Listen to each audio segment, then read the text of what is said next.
दोस्तों, आज का जो टॉपिक है इसे बड़े ध्यान से सुनिएगा। ये ऐसा टॉपिक है जो हर किसी के जीवन से रिलेटेड है। दुनिया में मेरे ख्याल से कोई भी ऐसा प्राणी, ऐसा व्यक्ति नहीं होगा जिसके जीवन से ये टॉपिक रिलेट ना करता हो। तो ये टॉपिक है दोस्त और दोस्ती। दोस्ती असल में होती क्या है? मित्रता जिसको हम कहते हैं। Who is a friend in the real sense? इसमें अगर हम देखें तो दो प्रकार की संस्कृतियों का अगर हम हवाला लेते हैं, एक तो है हमारी भारतीय संस्कृति और एक है पाश्चात्य संस्कृति, जिसका आज बड़ा इन्फ्लुएंस है हमारे कल्चर के ऊपर, हमारे आज के सोशल लाइफ के ऊपर, समाज के ऊपर। अंग्रेजी को, इंग्लिश को हम बड़ा महत्व देते हैं और उसमें एक कह लो कि जैसे मुहावरा होता है ना, ऐसे ही एक लाइन आती है।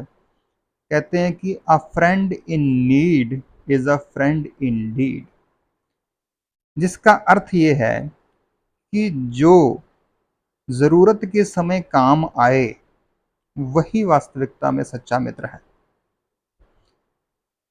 और जहाँ तक बात हमारी भारतीय संस्कृति की है, तो उसमें भी अगर हम देखें तो ऐसी एक उदाहरण जो बड़ी सर्वश्रेष्ठ उदाहरण मानी जाती है, कृष्ण और सुदामा की दोस्ती की। कृष्ण एक राजा थे, सुदामा एक दरिद्र ब्राह्मण था, लेकिन फिर भी दोनों में मित्रता थी। और बिल्कुल भी संकोच नहीं था।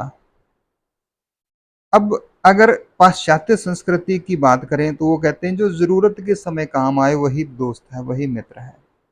लेकिन इधर भारतीय संस्कृति में सुदामा जो कृष्ण के पास जाने में संकोच करते हैं, क्यों?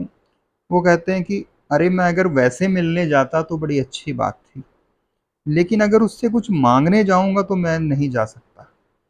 वो तो बड़ी मजबूरी में, उनकी पत्नी ने जब उनको बहुत सताया तो उनको जाना पड़ा।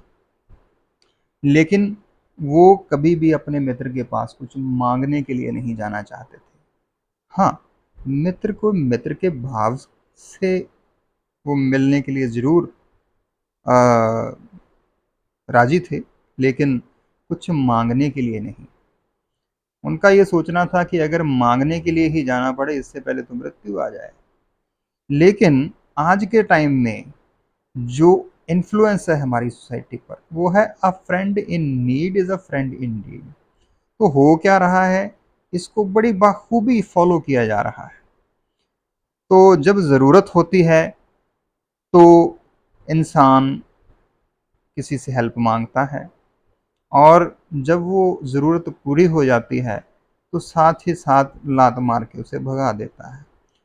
तो ज़रूरत पूरी होते ही दोस्ती भी ख़त्म हो जाती है। तो इंसान ने इस चीज़ को कैसे ले लिया, हालांकि मैं कोई दोष नहीं लगा रहा, उस कहने का भाव, उसको समझने में अंतर होता है। हमने इस लाइन को समझ ही गलत लिया। लेकिन जिन्होंने ये चीज़ बनाई, इस उक्ति को बनाया, उन्होंने भी ध्यान नहीं दिया कि लोग इसका दुरुपयोग कर लेंगे। उन्होंने तो कहा कि चलो मित्र है, फिर भी अगर ज़रूरत के समय मित्र काम नहीं आएगा तो उनका दुश्मन काम आएंगे। ये सोच करके कही होगी किसी महानुभाव ने ये बात। लेकिन लोगों ने आज के टाइम में इतने स्वार्थी हो गए लोग, उन्होंने इसको कैसे लेना शुरू कर दिया।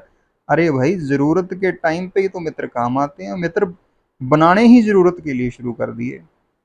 एक तो है कि मित्र हैं और ज़रूरत पड़ने पर काम आ गए, वो बात तो चलो अलग है। लेकिन आज लोगों ने क्या शुरू कर दिया कि मित्र बनाओ ही ज़रूरत देखकर। तो अब आपकी बारी है। आप अपने विचार, अपने इन कमेंट्स के बारे में ज़रूर दीजिएगा, जो मैं अभी आपसे पूछने जा रहा हूँ। ज़रा आप भी ज़रा अपने जीवन में झांक करके देखिएगा और अपने आसपास भी झांक करके देखिएगा कि कितने लोग हैं आपके जीवन में जो बिना किसी स्वार्थ के आपके साथ जुड़े हुए हैं, बिना किसी स्वार्थ के। क्योंकि मैं जो देख पा रहा हूँ वो ट्रेंड तो यही दिखाई दे रहा है कि इंसान मित्रता करता ही आपका स्टेटस देख करके है, आपका रुतबा देख करके है, आपका पैसा देख करके है। हैं। इन चीज़ों को देख कर के ही इंसान आज के टाइम में दोस्ती कर रहा है। और जैसे ही कुछ स्वार्थ सिद्ध हो जाता है, फिर तुम कौन और मैं कौन, देखने में तो यही आ रहा है। इसी वजह से आज समाज के अंदर विश्वास नाम की कोई चीज़ नहीं रह गई। कोई दोस्ती जो है वो उस प्रकार की उसमें जान नहीं रहेगी, फेक दोस्तियां हैं। बस साथ में बैठ के हा हा ही कर लेते हैं लोग, चुगलियां कर लेते हैं एक दूसरों की।